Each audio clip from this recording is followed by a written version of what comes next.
So now we're talking about the hierarchy of the bossmen. This is top secret stuff that I'm only showing you because you've earned my trust and you've come to this TED Talk. If you look at your own ass cheek in a mirror and get turned on, that's pretty fucking batty, I'll be honest with you. So first off, they filter through all the boss. How do you filter through all the possible bossmen, right? What if you slap your own cheek? That's not gay if you say no homo. And the answer to this question is the ass to cheek ratio. So there's levels, right? So if you have like a graph of ass to cheek ratio, it's 100%. So most boss men fall in this category here, but the omega tier boss men, these are the ones that are the true boss men, right? They are above 100%. Now you might be asking, how do you get to that stage? Well, it's something I can show you on stream. You think you're omega tier? You shop at Primark. Now the next thing is level of brand. So there's tiers of brands. Is there a Roadman religion? Not yet, but should I make one? I could totally do that. So you got a C tier brands. So this is your fancy shit, okay? This is stuff that we don't do. This is anything fancy is C tier, okay? Then we have B tier brands.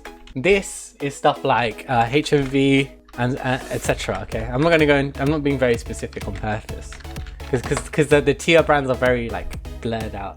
And then we have A tier brands, right? A tier brands are like almost god tier. So this is stuff like Sports Direct. Basically anything where there's a sale. You can bang from atheism to boss man religion. Okay, anything where there's a sale is a big thing. And then finally you have S tier brands. This is like Primark, anything dirt cheap. So these are two of the big factors that affect it. These are only some of the factors of the boss man. But then this is just to filter them out from normal boss man. So then now you have your omega tier boss man, right? Now they have to compete in a tournament to prove who's the better boss man. And this is where things get very interesting. So here they actually have to battle each other out in all sorts of fields. So one of the fields that's very important is how good you are at freestyling for rapping. This is a very big one that no one knows about.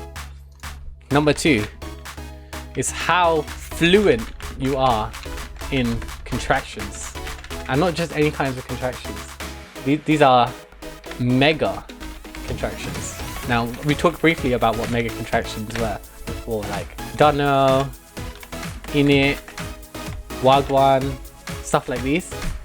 But here, this is where they actually come up with the next year's contractions based off of the performance of the bossman.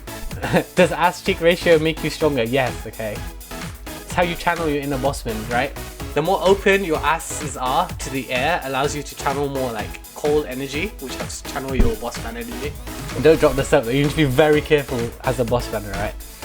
It's both a strength and a weakness at the same time. Okay, finally, the type of music you listen to. So we have like standard tier, which is like UK top 40. This is like very basic stuff. Then we have ultra tier. This is grime, rap.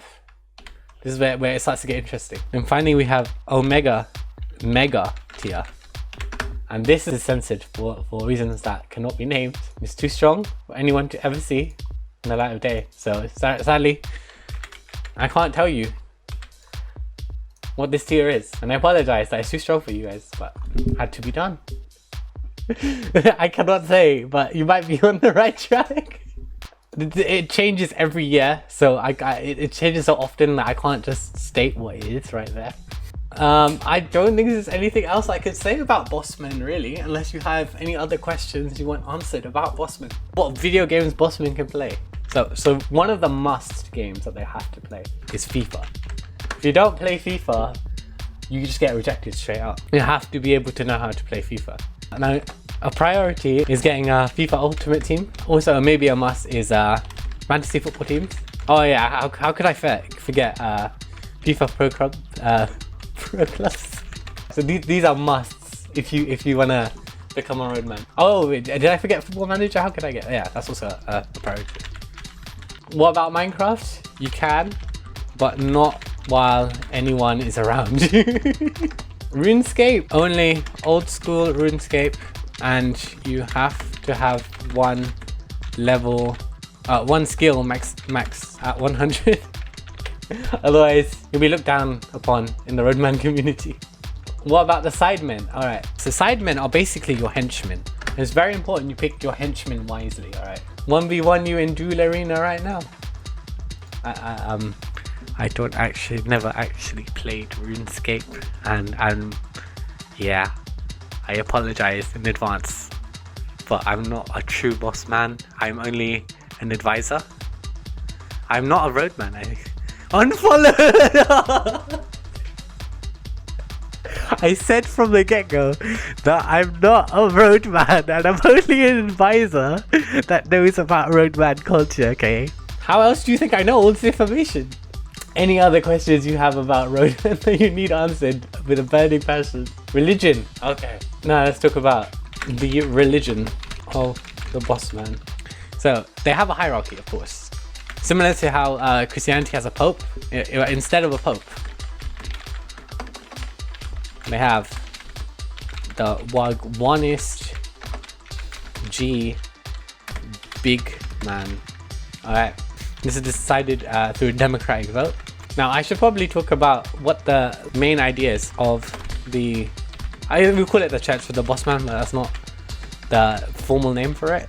So the main ideas of the Church of the Bossman. So after, so they have a sort of heaven and hell.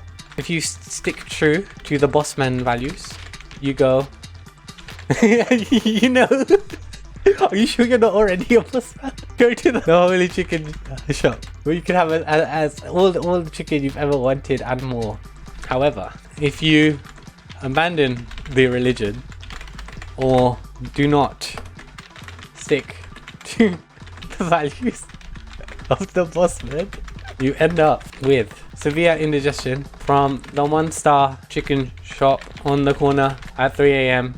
Yeah, feeling the pain of constantly getting shanked. Yeah, with no hope of escape. So it's imperative, as a boss man, you stick with your religion. Finally, the holy book of the bossman. The meal deal menu is the holy book of all time. You must consult it on a daily basis. You must pray to it at least 3 times a day, and you must be able to recite it on command if someone ever asks you. And there you go. That's everything you need to know about the religion of the bossman. Any other questions you have? The Shisha Lounge. Oh, I forgot. How could I forget about the Shisha Lounge? That's true. Yeah, this is for the upper class of bossmen because they can actually afford it to do Shisha on regular.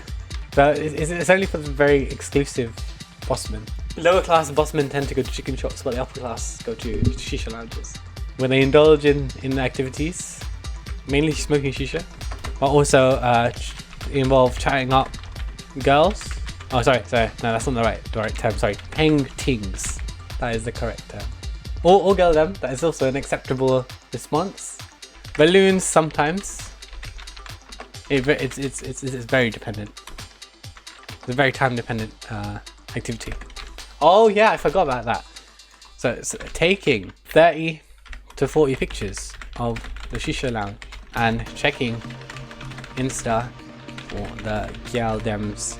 Do you want to know why they smoke while playing football? So we all know that smoking equals bad for health, and football or any kinds of sports or exercise is good for your health. But the thing is, roadmen can't be too healthy or too unhealthy. That's why they smoke while they play football. It's the only way to stay at balance, okay? It's all about balance. If there's no more burning questions, I think that is the end of my TED talk on the roadmen and the secret culture of the roadmen that you never knew about.